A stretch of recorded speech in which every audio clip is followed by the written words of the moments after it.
marketing. What follows are step-by-step directions for successful forum marketing of ClickBank products. Please note that you should have your 3-layer content marketing system already set up. This is a series of articles posted on your blog that link to each other. You have to have these already. These are not only targeted to your keywords, but they also compare different ClickBank products in your niche. Look at the 3-layer content marketing portion of this training to get the inside scoop on how to set this up. Step-by-step directions for ClickBank forum marketing. Step number 1, use Google to get a massive list of forums in your niche. Now that you have a massive list of keywords related to the products that you're going to be promoting, as well as your niche, enter these keywords one by one into Google to look for forums. You're not looking for blog posts. You're not looking for Quora questions. You're not looking for places to post Facebook comments on. Instead, you're looking for actual forum discussions, or better yet, forums that are directly targeting your niche. If you can't find forums that are directly related to your niche, look for sub-forums that are directly related. If you can't find that, look for off-topic or general chat sections of these forums where people talk about your niches. Step number 2, create a real-looking account complete with your picture, biography, and other details. Please note that you don't have to include your personal picture. You can just use a picture that is related to your niche. The point is that your forum account must look real. This means that when people look at your profile, they would see a picture and a short biography. Make it look real. Do whatever you need to do to make it look real. Step number 3, post 50 to 100 times to establish a track record. I know this may seem like a lot, but if you are really into communicating with other people, sharing your thoughts, and otherwise engaging with forum members, you will be able to post 50 to 100 times over a number of days fairly easily. During this time, you should not drop any links. This is very important, because if you drop links from day 1, you're going to make people suspicious. People might think you're a spammer. Just interact with people, ask questions, raise issues. If they say something controversial, call them out on it. Always be respectful, but get the conversation going. Step number 4, once you have established some level of credibility by posting 100 times, find high-quality third-party links that people are interested in and share that link and talk about that content. You're sharing this material to get a conversation going. For the next 100 posts, 30 of those posts must involve some third-party link. This must be high-quality content, and it should be obvious that you're doing this to get the conversation going. Do not post the same link over and over again. Also, use many different sites. Don't just use one. You should not create a pattern where it's very easy to see that you are there to promote. Step number 5, after 200 posts, drop your own level 1 link as a response. On forums, you can post in 2 ways. You can either create a discussion thread or you can reply to one. When you reply, you're just answering an existing conversation.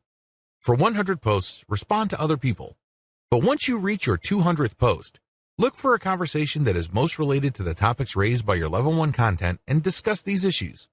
Copy and paste stuff from your content and then link to your page as a source. Step number 6, drop your level 1 link as a discussion thread after 300 or more posts. From post 200 to your 300th post, engage. Do not post your own links. Instead, build more credibility. By the time that you have 300 posts to your name, you should be able to create a discussion about your layer 1 content. I hope you understand how this works. Follow this sequence. Otherwise, you're going to be dismissed as a spammer. Resist the temptation of just dropping links and leaving. That's not going to help you. People are not going to click your link. Also, many forums enable users to create signatures. These are clickable links of text under their forum account names. Since you're going to be trying to fly under the radar, it's a bad idea to use such a link. Don't do it. The only way you're going to be linking to your website is through the actual discussions and responses to discussions. In addition to message boards and forums, you might also want to consider using Reddit.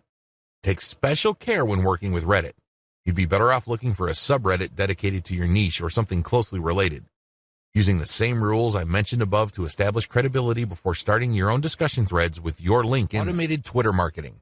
Follow the step-by-step directions below to set up your own automated Twitter marketing campaign. Step number 1, using your keywords, find content using a tool like BuzzSumo. I recommend using BuzzSumo because this online tool intentionally looks for content on social media based on certain keywords and niches. It then ranks this material based on their social engagement levels.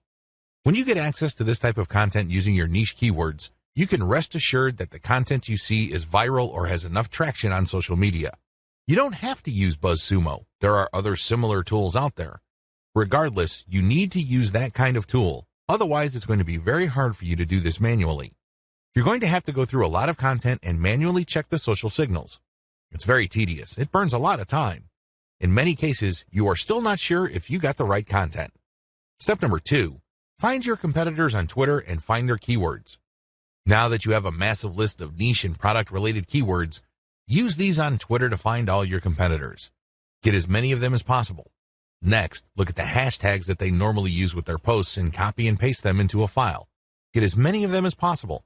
Step number 3, load Hootsuite with BuzzSumo retrieved high engagement content. Now that you have a massive list of highly viral content in your niche, you load them up into Hootsuite or some other auto-publication and scheduling tool and auto-publish with your target hashtags. Make sure you use 1 or 2 hashtags with each tweet. This way, you get a chance at drawing traffic in more ways than one.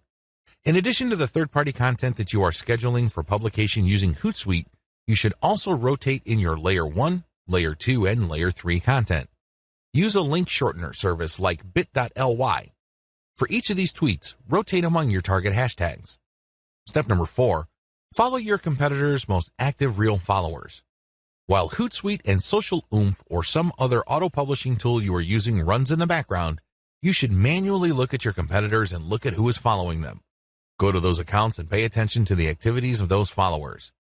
If it's obvious to you that these followers are active and truly interested in your niche, follow them. The strategy here is pretty simple. On Twitter, a certain percentage of people will automatically follow you back when you follow them. Not everybody does this, but around 20 to 30% of people will do this. The key here is to create a following of not only active, real followers, but people who are truly interested in your niche. If you do this right, you build a tremendous amount of credibility with the high-quality, curated content that you're sharing, and this can draw eyeballs to your Layer 1, Layer 2, Layer 3 content, and this can lead to traffic to those pages. Automated Facebook marketing. Follow the steps below to set up an automated marketing system using the Facebook platform. Step number 1, using your keywords, find high engagement content using BuzzSumo or some other tools. Watch video 9 again and follow the instructions all the way up to step 3. Skip the hashtag part. All steps are exactly the same. Step number 2, use your keywords to find Facebook pages and groups in your niche. Once you've loaded your Facebook page with curated content, the next step is for you to find Facebook pages and groups that are interested in your niche. Step number 3, engage with other niche-related Facebook pages and groups. Go to those Facebook pages and groups and like stuff, comment, and share your reactions. You're not dropping any links at this point. You just want to be seen as an active member of the community. After about a couple of weeks actively engaging with people and getting them to like your comments, you should then start to drop links to your Facebook page posts. These posts feature third-party content that has been curated. Step number 4, drop your site's links from time to time and keep the engagement posts going. It's important to make sure that you do not abandon the Facebook pages and groups that you are tracking. These are all directly related to your niche. You have to keep up your engagement with them and still be an active part of the community. But from time to time, share links from your page. The strategy here is to get people to notice this content. If they like the content, they can click through to your page. If they notice that they like the content on your page, they can then like your page. Your end goal is to grow the amount of likes your page gets. Considering the fact that Facebook is actively reducing the influence of pages, you have your work cut out for you. However, if you do this right, you can build a solid and loyal following of niche fans using this technique.